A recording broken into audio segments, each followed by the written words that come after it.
नमस्कार, स्वदेश न्यूज देख रहे हैं आप और मैं हूं आपके साथ वागीशा। और सख्ती, सहूलियत और अनलॉक। जी हां, एमपी में अनलॉक हो गया है सख्ती के साथ भी, लेकिन कितनी सतर्कता बरती जाएगी ये देखने वाली बात है। एमपी में कोरोना कर्फ्यू 30 जून तक जारी रहेगा। सरकार ने सतर्कता और सख्ती के साथ अनलॉक किया है। जहां एक और रविवार को वीकेंड लॉकडाउन है तो रात 8 बजे से सवेरे 6 बजे तक नाइट कर्फ्यू लागू है। लेकिन इसी बीच कोरोना संक्रमण से पूरी तरह मुक्ति के लिए शिवराज सरकार अलर्ट है और प्रदेश में वैक्सीनेशन को लेकर अभियान चलाया जा रहा है। इसी मुद्दे पर आज हम बहस करेंगे। बता दें, आज मध्य प्रदेश के मुख्यमंत्री शिवराज सिंह चौहान ने प्रधानमंत्री नरेंद्र मोदी से मुलाकात की। प्रधानमंत्री नरेंद्र मोदी के मार्गदर्शन में आगे बढ़ने के लिए उन्होंने कहा है। वैक्सीनेशन अभियान में गति लाई जाएगी, ये भी उन्होंने कहा है। और पीएम मोदी से कुछ मंत्र सीएम शिवराज को मिले हैं। बता दें, दोनों के बीच 1.5 घंटे की मुलाकात में कई अहम मुद्दों पर चर्चा हुई है। पीएम के नेतृत्व में तेजी से कामों को आगे बढ़ाया जाएगा, ये सीएम शिवराज ने कहा है। लेकिन तीसरी लहर से कितनी तैयारी है सरकार की? वैक्सीनेशन अभियान की जो बात हुई है उसमें कितनी तेजी लाई जाएगी? आखिर अनलॉक हुआ है तो कितनी सख्ती बरती जाएगी? इन तमाम मुद्दों पर आज हम बहस करेंगे। लेकिन सीएम शिवराज ने प्रधानमंत्री नरेंद्र मोदी से मुलाकात के बाद क्या कुछ कहा, आइए आपको सुनवाते हैं। मध्य प्रदेश की स्थिति है कि कल केवल 107 पॉजिटिव केस आए।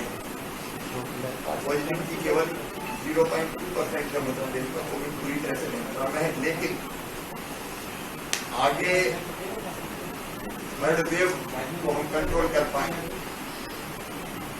इसमें हम पूरी ताकत से जुड़े हैं। इसलिए अधिकतम टेस्ट, पॉजिटिव आए तो आइसोलेट करना, कॉन्टैक्ट ट्रेसिंग करना, फिर कोरोना अभियान चलाते रहना, कोविड केयर सेंटर को चालू रखना, ताकि अगर कहीं अलग किसी पॉजिटिव केस आता है तो वो रखते रहे।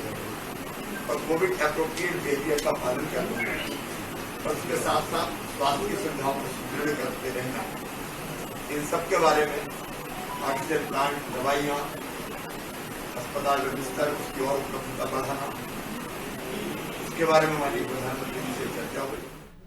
तो मध्य प्रदेश पूरा अनलॉक हो गया है, लेकिन कितनी सख्ती बरती जाएगी और कितनी सतर्कता बरती जाएगी और कितनी सहूलियत जरूरी भी है, आज इन तमाम मुद्दों पर बात करेंगे। लेकिन आपको बता दें, सीएम शिवराज ने प्रधानमंत्री नरेंद्र मोदी से मुलाकात की और प्रधानमंत्री नरेंद्र मोदी द्वारा उन्हें कई मंत्र दिए गए। तीसरी लहर से निपटने के लिए क्या कुछ तैयारियां करनी चाहिए, ये मार्गदर्शन प्रधानमंत्री नरेंद्र मोदी द्वारा दिया गया है। लेकिन ये मंत्र कितना सही साबित होगा, क्या ये मंत्र तीसरी लहर से निपटने के लिए दिया गया है, इन तमाम मुद्दों पर बहस करें। लेकिन कुछ मेहमान हमारे साथ मौजूद हैं, उनसे एक बार आपका ताल्लुक करवा देते हैं। हमारे साथ कांग्रेस से पक्ष रखने के लिए विवियन खुंगल जी जुड़ चुके हैं, बीजेपी से पक्ष रखेंगे सुमित ओरछा जी, और पत्रकार रमेश शर्मा जी हमारे साथ जुड़ गए हैं। तीनों का बहुत बहुत स्वागत है।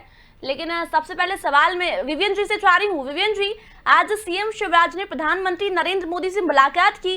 प्रधानमंत्री द्वारा कई मूल मंत्र दिए गए हैं सीएम शिवराज को कोरोना की तीसरी लहर से निपटने के लिए। क्या लगता है, ये जो मंत्र दिया है ये तीसरी लहर से जीतने में कारगर साबित होगा? देखिए, जिस प्रकार से आज माननीय शिवराज सिंह चौहान जी की देश के प्रधानमंत्री से मुलाकात हुई है, और खासतौर से उस दौर में मुलाकात हुई है जिस दौर के अंदर कई कमराबंद बैठकों का सिलसिला भारतीय जनता पार्टी में जारी रहा, आरोप प्रत्यारोप का सिलसिला भारतीय जनता पार्टी में जारी रहा, और कोरोना का मिसमैनेजमेंट, कोरोना की असफलता जिस प्रकार से सरकार की देखने को मिली है, खासतौर से कोरोना के मैनेजमेंट में जब जीवन उपयोगी दवाइयों का अभाव इस प्रदेश ने देखा, ऑक्सीजन सिलेंडर से लेकर बेड से लेकर जो कोरोना की दूसरी लहर के अंदर हम लोगों ने तैयारियों का अभाव हमने देखा, हमने झेला, हमने देखा कि हमारे किस प्रकार से हमने अपने आत्मीय जनों को इस कोरोना के दूसरी लहर में खो दिया। कई मासूम बच्चे अनाथ हो गए, कई माताएं बहनें हमारी विधवा हुई, और किस प्रकार से इस देश के प्रधानमंत्री, यदि मैं केंद्र सरकार की बात करूं तो इस देश के प्रधानमंत्री और गृह मंत्री किस प्रकार से बंगाल चुनाव में व्यस्त दिखाई दिए। वो क्या मूल मंत्र देंगे जो खुद ही बंगाल चुनाव के अंदर व्यस्त रहे कोरोना की पहली दूसरी लहर के अंदर, और जब दुनिया के दूसरे देश, पूरे विश्व के देश जब कोरोना मुक्त होने की कगार पर खड़े हुए, अमेरिका और यूरोप के अंदर स्कूल खुल गए, वहां पर कोरोना को परास्त करने की ओर कदम बढ़ाए गए, तब हम लोग, हमारे देश के प्रधानमंत्री, गृह मंत्री और भारतीय जनता पार्टी के वरिष्ठ नेता चुनाव में लगे हुए थे। उस समय में जब उन्हें तैयारियां करनी थी तो मध्य प्रदेश के गृह मंत्री, मध्य प्रदेश के चिकित्सा स्वास्थ्य मंत्री, अन्य वरिष्ठ नेता सब बंगाल चुनाव के अंदर लगे हुए थे और दमोह उपचुनाव में लगे थे मध्य प्रदेश के स्वास्थ्य मंत्री। और अब तीसरी लहर की तैयारियों की बातें कर रहे हैं। तीसरी लहर की तैयारियों के लिए यदि ये इतना सजग होते तो आने वाले 2023 की जो है आने वाले विधानसभा चुनावों की, 2024 की उत्तर प्रदेश के चुनाव की विवेन जी, आपके तमाम तैयारियों सवालों के जवाब लेंगे, लेकिन सुमित जी हमारे साथ जुड़े हुए हैं, उनसे कमेंट ले लेते हैं। सुमित जी, आज सीएम शिवराज ने प्रधानमंत्री नरेंद्र मोदी से मुलाकात की है काफी समय बाद, और इस मुलाकात में जन कल्याण के मुद्दे हो, कोरोना कंट्रोल करना, वैक्सीनेशन अभियान में गति लाना, उनका मार्गदर्शन प्राप्त हुआ है प्रधानमंत्री नरेंद्र मोदी का। और सीएम शिवराज ने कहा है कि उनके मंत्रों पर हम चलेंगे, उनके मार्गदर्शन पर हम चलेंगे और तीसरी लहर से निपटेंगे। क्या लगता है, तीसरी लहर से निपटने के लिए प्रधानमंत्री नरेंद्र मोदी के मंत्र काम आएंगे? देखिए, माननीय प्रधानमंत्री जी और माननीय मुख्यमंत्री जी की कोशिश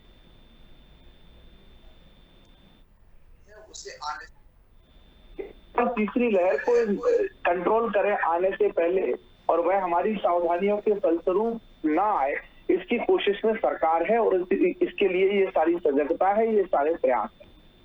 दूसरी बात, हमारे जो मित्र विवियन जी जो राजनीतिक पूर्वाग्रह से इतने ज्यादा ग्रसित हैं कि क्या बोलना है और उसका क्या उनके ही ऊपर उसके आक्षेप कीचड़ उछलेगा, इसका भी इन्हें ज्ञान नहीं है। मान लिया, एक क्षण के लिए मान भी लिया कि हमारे नेताओं ने शायद व्यस्तता दिखा दी चुनाव के दौरान, तो आपके कैप्टन अमरिंदर तो फ्री थे, आपके छत्तीसगढ़ के मुख्यमंत्री भूपेश बघेल तो फ्री थे, आपके महाराष्ट्र के मुख्यमंत्री तो फ्री थे।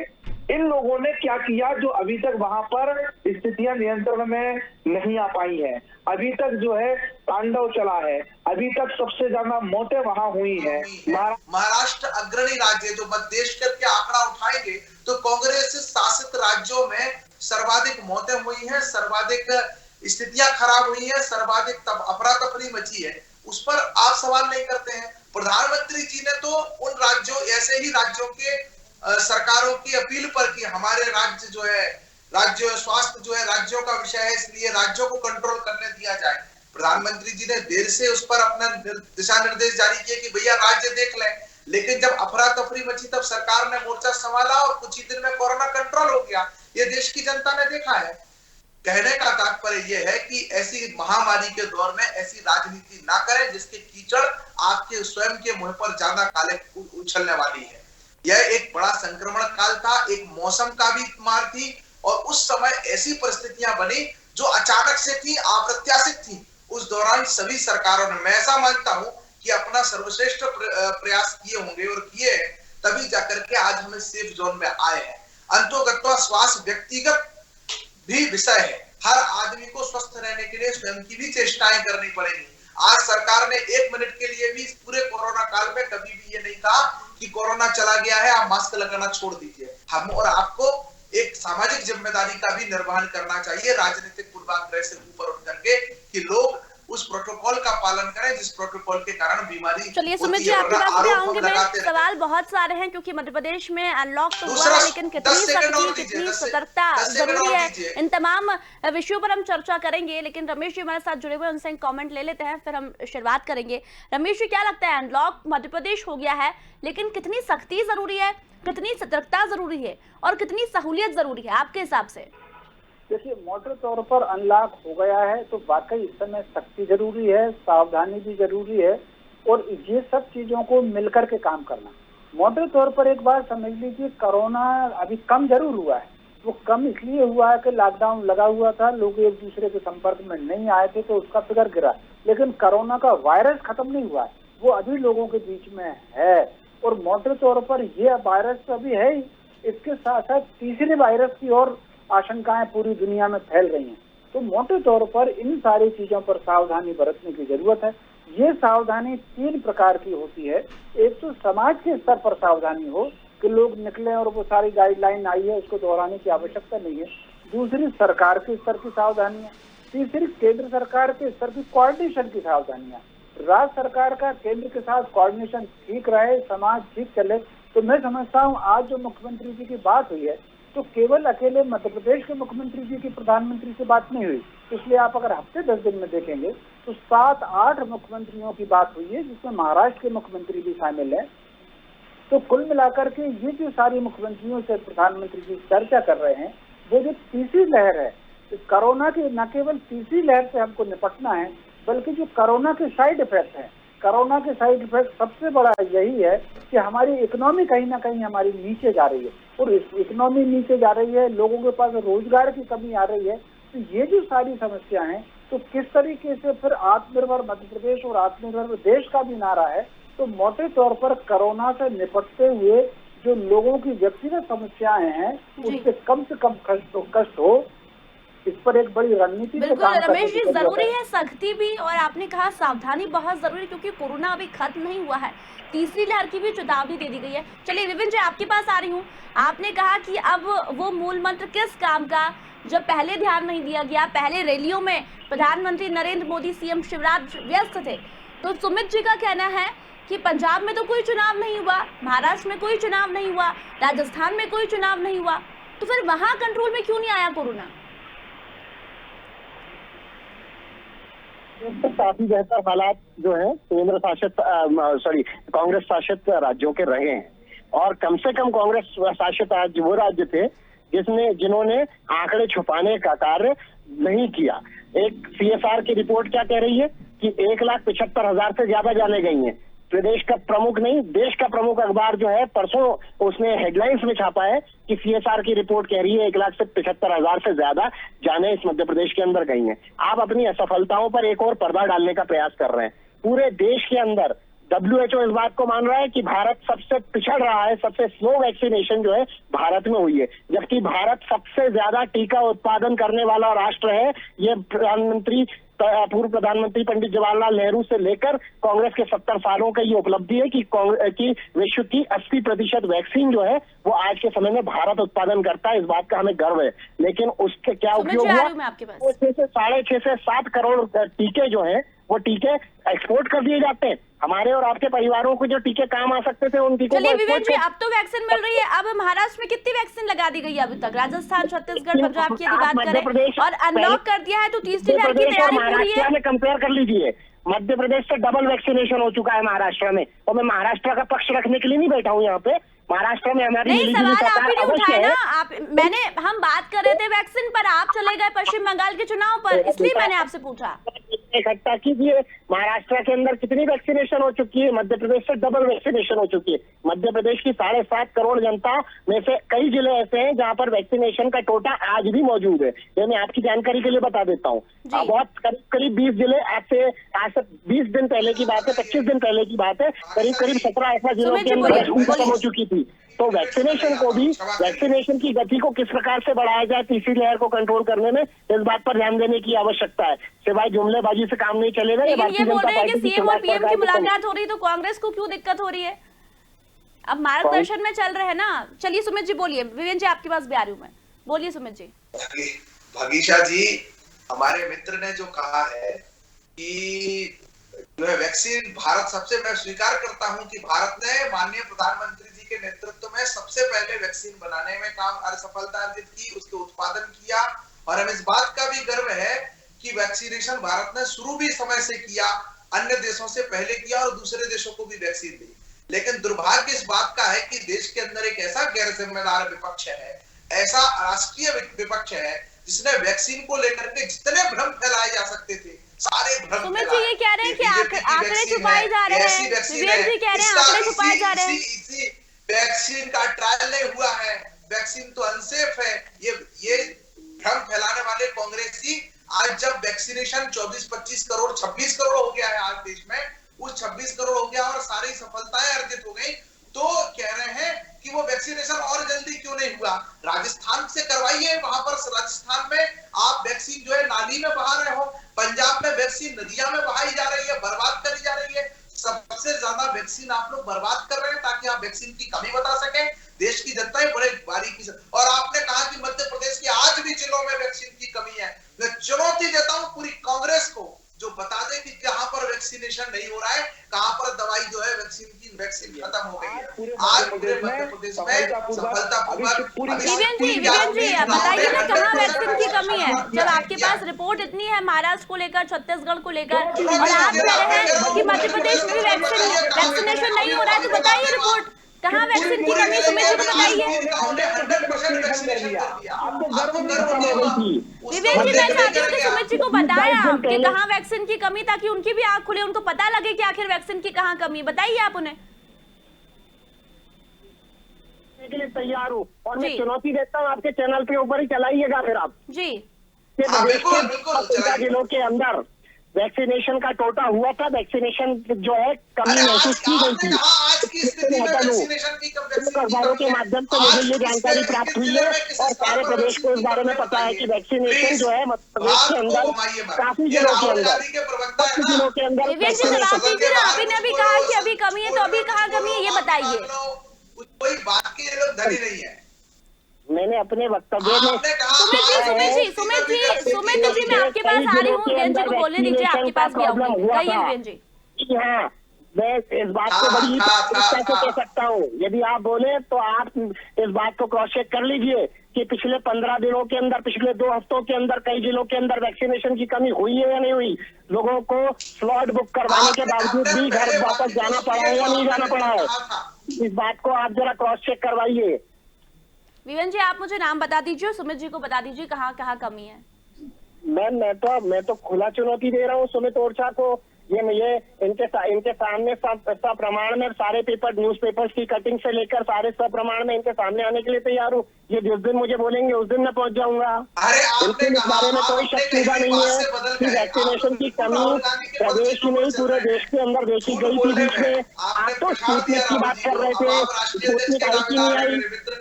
आप तो स्पुतनिक की बात कर रहे थे, मॉडर्ना की बातें कर रहे थे, बड़ी बड़ी वैक्सीन निर्माता कंपनियों से आप टाइप करने का बात कर रहे थे।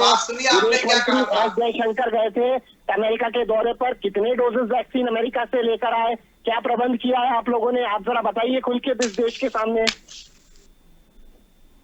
ये सारी बातें तुरंत बातें करना छोड़िए आप लोग। चलिए विवेक जी, इनको बोलने दीजिए, सुमित जी को बोलने दीजिए, फिर आपकी बात जारी है।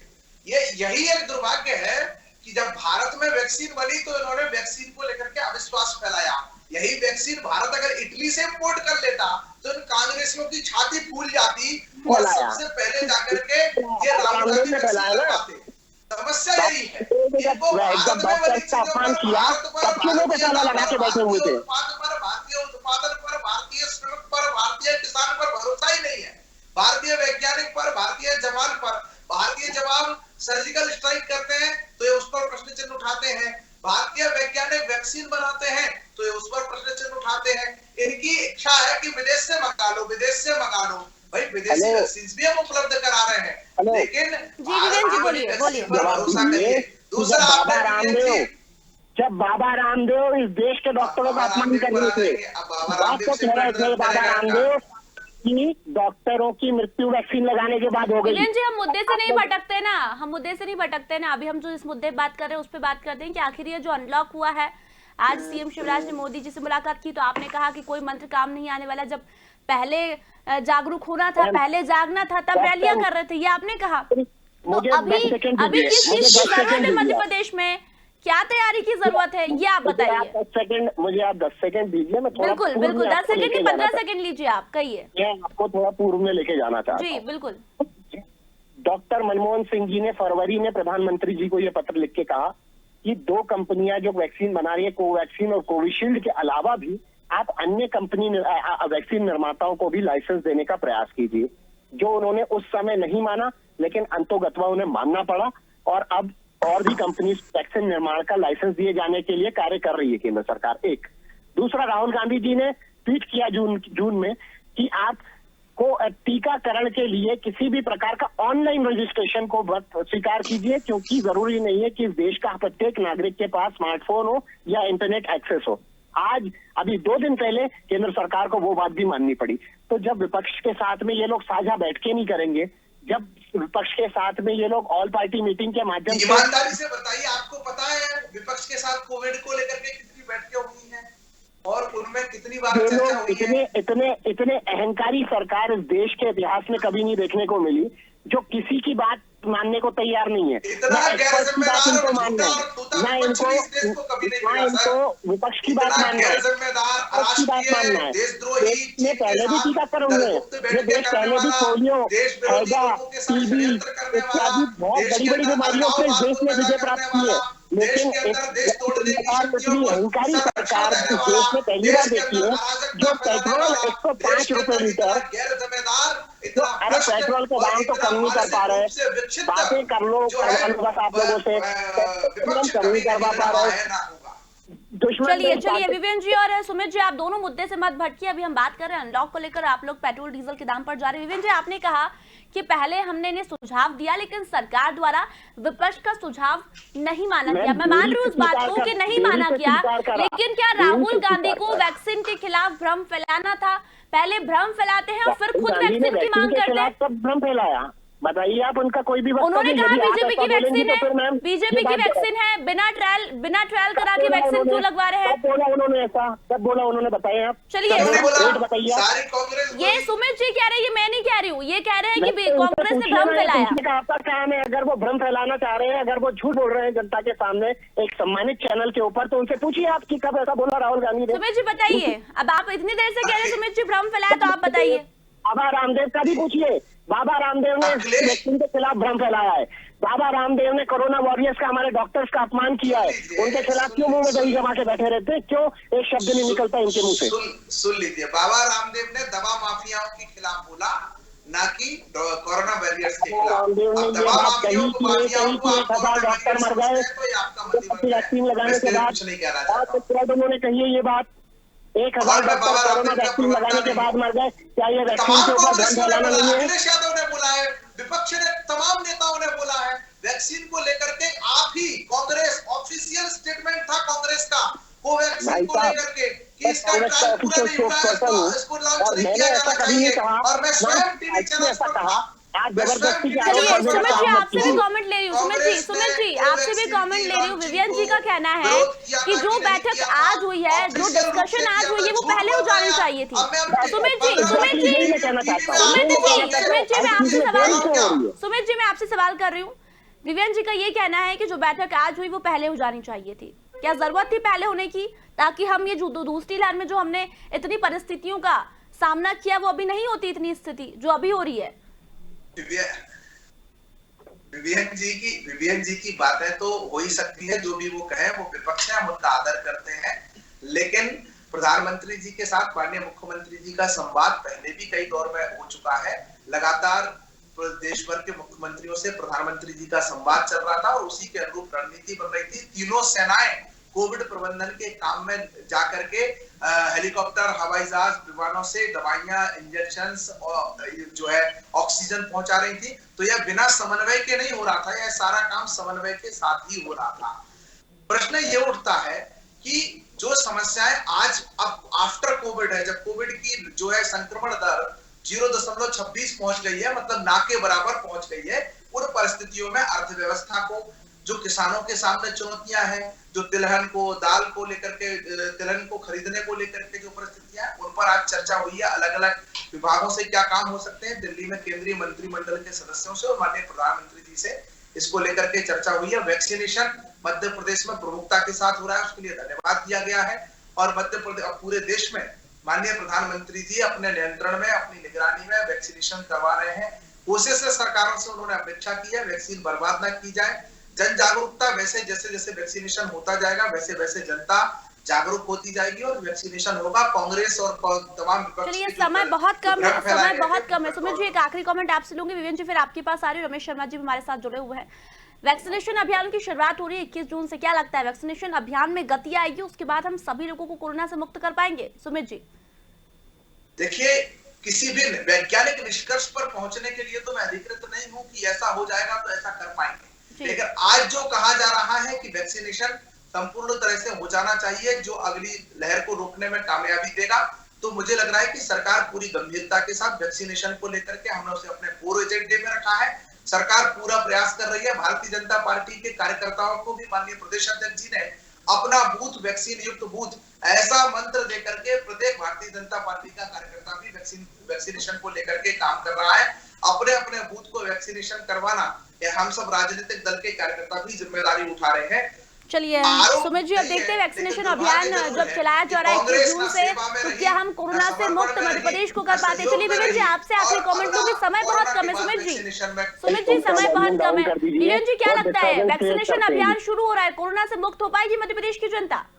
मेरा ये परमपिता परमेश्वर से मैं ये इस बात के लिए प्रार्थना करता हूँ कि जल्द से जल्द हमारा मध्य प्रदेश जो है कोरोना मुक्त हो जाए। इसके लिए प्रोएक्टिव अप्रोच की जो आवश्यकता है, ये माननीय मुख्यमंत्री जी को लेना है, अभी उनके हाथों में। ये प्रधानमंत्री जी के पास जाना, ये और 1.5 घंटे की जो है उनसे मूल मंत्र के नाम पर मीटिंग्स करना, और खास तौर से इनका संगठन जो कि 2023 की तैयारियों में ऑलरेडी लग चुका है, संवेदनहीन संगठन को जितना जल्दी हो सके। जी, बैठकों का दौर तो कांग्रेस में भी शुरू हो गया है, फिर आप चुनाव पर आकर बैठकों का दौर, चर्चाओं का दौर, मुलाकातों का दौर तो कांग्रेस में भी शुरू हो गया है, तो 2023 की तो आप भी तैयारी कर रहे हैं। अपनी पहली प्रायोरिटी कोरोना को हराना है और हम उसी पे अडिग हैं। और इनकी क्या है, इनकी पहली प्रायोरिटी क्या है जी? इनकी पहली प्रायोरिटी क्या है? बीजेपी की पहली प्रायोरिटी क्या है?